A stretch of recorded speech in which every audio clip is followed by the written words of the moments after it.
Hello મિત્રો, આજે થઈ 11 ને 11 માં ભરાય છે કાનાવાળાનો મેળો. તો જોવા તો જવું પડે ને. અમે પણ જોઈશું ને તમને પણ દેખાડશું લાઈવ મેળો. તો ચલો. તો અમારી ગાડી ઉપડી જશે કાનાવાળાનો મેળો જોવા. ધમાચકડી. તો મેળો આવી ગયો છે હવે મિત્રો નજીક, અને સાથે છે પરવીન અને અમિત.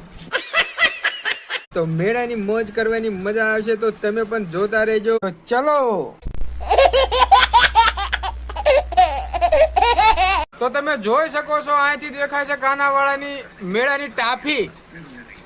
કેટલી ટ્રાફિક છે તમે જોઈ શકો છો. નીકળવું કઠિન છે, તો પણ અમારી ગાડી પાણીની જેમ હાલતી જાય છે. No.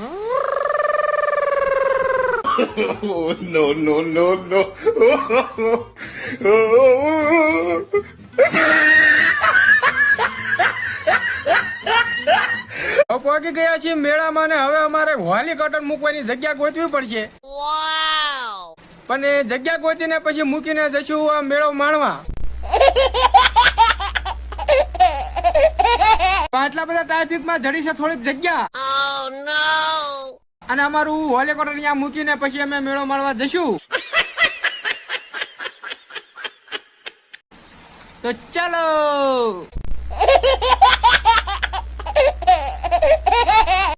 પણ આ મેળો ભરાય છે હનુમાન દાદાના લીધેથી, તો આપણે હનુમાન દાદાના દર્શન કરશું. તો ચાલો. No. પણ થોડાક આગળ હેલા હતા, અમને અમારા ફેન ફોલોવર મળ્યા, ને અમને ભાળીને તો ઈ રાજીને રેડ થઈ ગયા હો.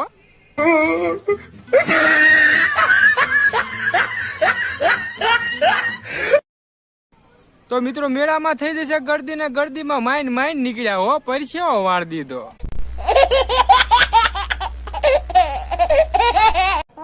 તો આ છે મિત્રો હનુમાન દાદાનું મંદિર. પણ આ શું, આટલી બધી ગરદી હોવા છતાં આપણે અહીંથી આગેથી હનુમાન દાદાને પગે લાગી મેળાની મોજ કરશું. ચાલો. પછી તો અમે થોડાક આગળ આવેલા હતા, અમને બીજા ફેન ફોલોવર મળ્યા. અમને ભાળીને તો એમના મોઢા ઉપર એક મુસ્કાન આવી જાય હો. એમને કીધું કે ભાઈ તમે છો તો એમે છી હો. પછી તો મેળો રેખડ્યા હો તને ભાઈબંધ ને આમ ને તીમ ને જોયું તા. પછી તો સગડોળ વાળી બજારે જીયાન મારા બેટા નાના ઢોલકા સગડોળ ઉપર હે રાયડું પાડે હો. No.